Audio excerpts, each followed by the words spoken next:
الحمدللہ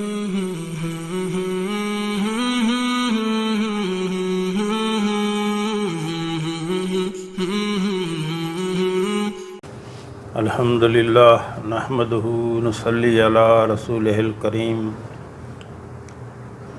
اما بعد فاعوذ باللہ من الشیطان الرجیم بسم اللہ الرحمن الرحیم محترم ناظرین السلام علیکم ورحمۃ اللہ وبرکاتہ۔ نبی رحمت صلی اللہ علیہ وآلہ وسلم کی نماز کے متعلق آخری وصیت۔ نماز کی اہمیت کا اندازہ اس حدیث رسول صلی اللہ علیہ وآلہ وسلم سے بھی لگایا جا سکتا ہے، جس میں ہے کہ دنیا سے رخصت ہوتے وقت آپ صلی اللہ علیہ وآلہ وسلم کی آخری وصیت اور امت سے آپ کا آخری عہد و پیمان یہی تھا کہ وہ نماز کے سلسلے میں اور غلاموں کے متعلق اللہ تعالیٰ سے ڈریں، اس کا تقوی اختیار کریں۔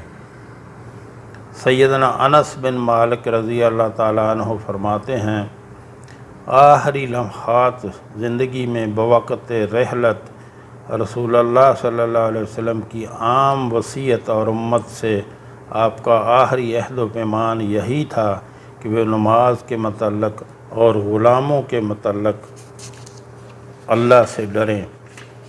اس وقت غلام ہوا کرتے تھے، آج جو ہے آپ کے ماتحت جو لوگ کام کرتے ہیں ان کے متعلق اللہ سے ڈریں، ان کے حقوق کا خیال رکھیں۔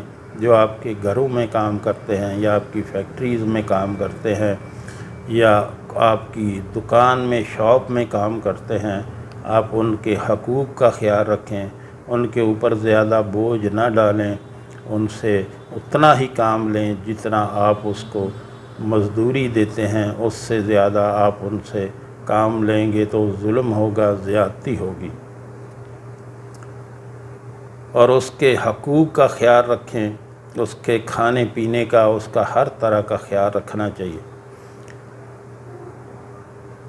اسی طرح سیدنا علی بن ابی طالب رضی اللہ تعالیٰ عنہ سے بھی مروی ہے، فرماتے ہیں کہ خاتم الانبیاء صلی اللہ علیہ وآلہ وسلم کے آخری کلمات یہی تھے، نماز اور غلاموں کے متعلق اللہ سے ڈرنا، غلاموں اور نماز کے متعلق اللہ سے ڈرنا۔ سیدنا ابو الدرداء رضی اللہ تعالیٰ عنہ سے مروی ہے، مجھے میرے انتہائی مخلص دوست رسول اللہ صلی اللہ علیہ وآلہ وسلم نے وصیت فرمائی، تم اللہ کے ساتھ کسی کو شریک نہ ٹھہرانا، چاہے تجھے ٹکڑے ٹکڑے کر دیا جائے یا تجھے جلا دیا جائے، اور فرض نماز کو کبھی قصداً نہ چھوڑنا، کیونکہ جس نے فرض نماز کو جان بوجھ کر چھوڑا اس سے اللہ تعالیٰ کی حفاظت اٹھ گئی۔ اور شراب مت پینا، کیونکہ وہ ہر برائی کا دروازہ کھولنے والی چیز ہے۔ شراب جو بندہ پیتا ہے وہ جھوٹ بولتا ہے، اس کو یہ تمیز نہیں ہوتی کہ میرے سامنے میری بہن ہے یا میری ماں ہے یا میرا باپ ہے یا میرا بھائی ہے، اس کو کسی چیز کی تمیز نہیں رہتی۔ اس لیے جو ہے اس میں شراب کو جو ہے حرام قرار دیا گیا، اور یہ نجاست ہے، اس سے بچنا چاہیے۔ شراب پینے والوں کو بہت ان کے برے حالات ہوتے ہیں، ان کے دماغ میں نہیں ہوتا کہ وہ کیا کر رہے ہیں کیا نہیں کر رہے، حتیٰ کہ پیشاب پخانہ بھی ان کا نکل جاتا ہے، اتنی نجس چیز ہے۔ اس سے توبہ کریں، جو پیتے ہیں ان کے آج ہی اس سے توبہ کریں اللہ سے، اور وعدہ کریں کہ آئندہ ایسا برا کام، برا فعل نہیں کریں گے۔ نماز بندہ مومن کی کرامت ہے۔ اللہ تعالیٰ نے کلام پاک میں، قرآن مجید میں نماز کی بڑی اہمیت بیان فرمائی ہے، اور نمازیوں کی تکریم کی ہے، یعنی تکریم کرتا ہے اللہ نماز پڑھنے والوں کی۔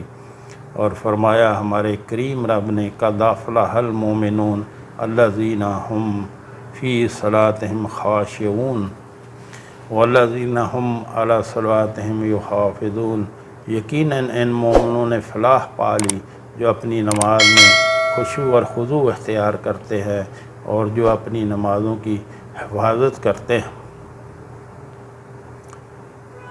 انسان طبعی طور پر کمزور پیدا کیا گیا ہے، جب اسے کوئی بیماری مصیبت لاحق ہوتی ہے تو صبر کا دامن اس کے ہاتھ سے چھوٹ جاتا ہے، وہ اویلا کرنے لگتا ہے، انتہائی بے چینی اور اضطراب کا اظہار کرنے لگتا ہے، اور جب اللہ کی جانب سے مال و دولت سے نوازا جاتا ہے تو پرلے درجے کا بخیل بن جاتا ہے، یعنی کنجوس بن جاتا ہے، اپنے اوپر اللہ کے احسانات کو بھول جاتا ہے، اور اپنوں اور غیروں پر اس میں سے ایک پیسہ خرچ کرنے کے تصور سے اس کی جان نکلتی ہے۔ یعنی پھر جو ہے وہ اپنے اوپر یا کسی کے اوپر یا اللہ کے راستے پہ خرچ کرنے سے اس کی جان نکلتی ہے، اتنا بخیل ہو جاتا ہے۔ اللہ اس کو مال دیتا ہے، پھر اللہ کے راستے پہ خرچ نہیں کرتا۔ محترم ناظرین، یہاں آپ سے گزارش کرنا چاہوں گا، ہمارے یہاں دن کے ٹائم میں ایک دسترخوان چلایا جاتا ہے جو کہ فری آف کاسٹ، بلا معاوضہ کوئی بھی اس میں کھانا کھا سکتا ہے۔ ہمارے آقا صلی اللہ علیہ وآلہ وسلم کا فرمان ہے کہ سلام کو عام کرو، یعنی سب کو سلام کرو، کوئی جاننے والا ہو یا نہ جاننے والا ہو، سب کو سلام کرو اور لوگوں کو کھانا کھلاؤ، تم سلامتی کے ساتھ جنت میں داخل ہو جاؤ گے۔ تو جو ہمارے بہن بھائی ملک میں یا ملک سے باہر رہتے ہیں، مثلاً امریکہ، کینیڈا، برطانیہ اور خلیجی ریاستوں میں جو رہتے ہیں، اللہ نے اپنے فضل سے ان کو بہت نوازا ہوا ہے، ان سے میں گزارش کروں گا کہ آپ بھی اس کار خیر میں اپنا حصہ ضرور ڈالیں۔ یہ آپ کے تعاون سے اور اللہ کے کرم سے ہمیشہ چلتا رہنا چاہیے۔ آپ اپنی ایک مہینے کی ترتیب بنا لیں، اس طرح آپ کو آسانی ہوگی۔ اپنے کاروبار میں سے یا اپنے جو ہے سیلری میں سے 5% یا 10% نکال دیا کریں اور اللہ کے راستے پہ خرچ کر دیا کریں، یا جتنا آپ زیادہ کر سکیں اللہ کے راستے پہ خرچ کیا کریں۔ اللہ اس کو دنیا میں بھی کئی 100 گنا بڑھا کر آپ کو واپس کر دے گا، اور وہ آخرت کا آپ کے لیے ذخیرہ بن جائے گا۔ جو آپ نے اللہ کے راستے پہ خرچ کیا وہ باقی بچ گیا، وہ آخرت کا ذخیرہ بن گیا، اور جو آپ نے دنیا پہ خرچ کیا اور وہ ضائع ہو گیا۔ اپنے ہاتھوں سے اللہ کے دیے ہوئے مال کو اللہ کے راستے پہ خرچ کیا کریں، اور یقین کریں بعد میں کوئی کسی کے لیے کچھ نہیں کرتا، حتیٰ کہ جو اولاد کے لیے والدین جائیداد پراپرٹی چھوڑ کے جاتے ہیں اس پہ وہ لڑائیاں جھگڑے کرتے ہیں، اور وہی مال جو ہے وہ پھر وبال بن جاتا ہے۔ اس لیے اس سے پہلے کہ موقع نہ ملے، موت آ جائے، اللہ کے راستے پہ خرچ کیا کریں۔ نیچے ویڈیو کے شروع میں میرا نمبر چل رہا ہے، نیچے واٹس ایپ نمبر چل رہا ہے، اس پہ رابطہ کر کے آپ طریقہ کار پوچھ سکتے ہیں۔ اللہ ہم سب کو نیک عمل کی توفیق عطا فرمائے۔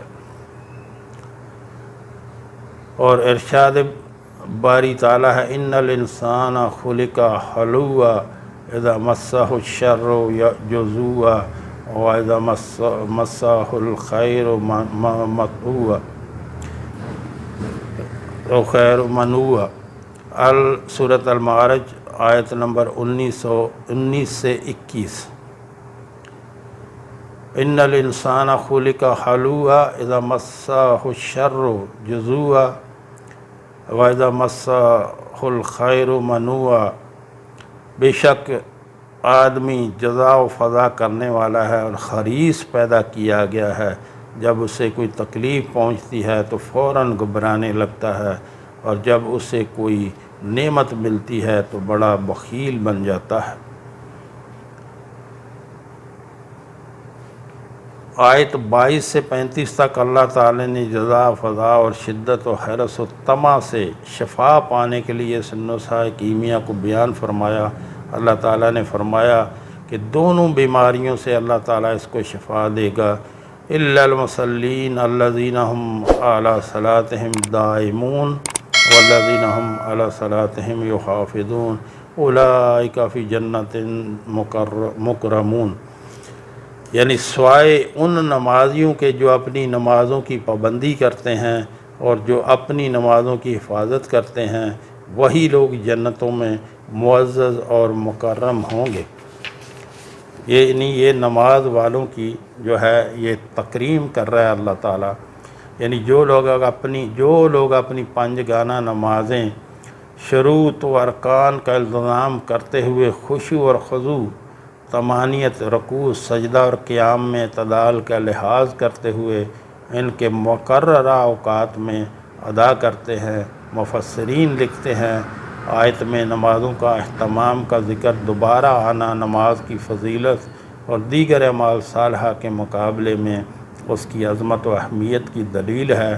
اللہ کے جو مومن بندے نو انصاف کے حامل ہوں گے اللہ کے فضل و کرم سے آیت 19 میں مذکورہ نفسیاتی بیماری سے وہ محفوظ رہیں گے، یعنی بخل سے محفوظ رہیں گے، اور جب دنیا سے رخصت ہو کر اپنے رب کے پاس پہنچیں گے تو اللہ تعالیٰ انہیں عزت و اکرام کے ساتھ جنتوں میں جگہ دے گا انشاءاللہ۔ تو محترم ناظرین، نماز جو ہے اس کو کبھی بھی جو ہے اس کو لیٹ نہ کیا کریں، نماز کو اپنے وقت پر ادا کیا کریں خشوع اور خضوع کے ساتھ اور تمام ارکان کا خیال رکھتے ہوئے۔ یہ نہیں ہے کہ کوے کی طرح جو ہے آپ وہ چونچ مارتے ہیں، سجدے گیا پھر اٹھا پھر گیا، ایسے نہیں ہے۔ ہر ارکان کو اپنے طریقے سے اس کے طریقے سے جو ہے وہ اچھی طرح ادا کریں اور اچھے طریقے سے شوق کے ساتھ نماز پڑھیں۔ یہ کوئی ایسی چیز نہیں ہے کہ جو یعنی اس کو پورا کرنے کی جلدی کوشش کریں، نہیں، یہ ہمارے رب کی طرف سے بہت بڑی نعمت ہے ہمیں ملی ہوئی۔ اپنے رب سے 5 وقت جو ہے وہ رابطہ کرنے کے لیے ہمیں یہ نعمت دی گئی ہے، یہ اللہ تعالیٰ کی طرف سے بہت بڑی نعمت ہے۔ یقین کریں جو بندہ نماز سے خالی ہے اس کی زندگی خیر و برکت سے خالی ہے۔ نماز کے بارے میں سب سے پہلے سوال ہوگا نماز کے بارے میں، اگر وہی نہ صحیح نکلی، وہی نہ پڑھی تو پھر آگے معاملات بہت سخت ہوں گے۔ اس لیے آج سے توبہ کریں اور نماز کی پابندی کریں اور نماز کو خشوع خضوع اور اس کے ارکان کی مکمل ادائیگی کے ساتھ جو ہے نماز ادا کریں۔ اللہ ہم سب کو نیک عمل کی توفیق عطا فرمائے۔ جو ہم نے پڑھا، جو ہم نے سنا، اللہ ہمیں اس پر عمل کی توفیق عطا فرمائے۔ وآخر دعوانا الحمدللہ رب العالمین۔